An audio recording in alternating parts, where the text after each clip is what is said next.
Hey Dane, this is Mike Fortner. I like your little astronaut problem real well for this. I just wanted to comment on it.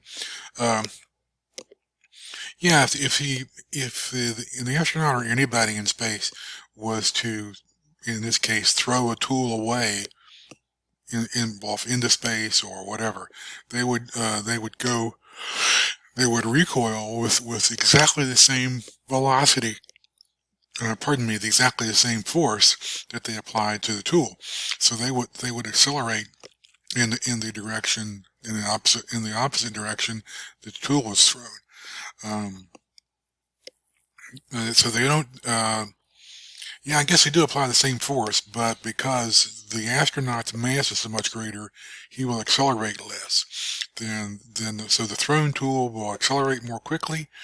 Uh, and achieve a different velocity, but the astronaut will move in opposite direction, but because he's well likely has more mass than the tool does, he will resist the motion change more. So that will apply to him a lesser acceleration.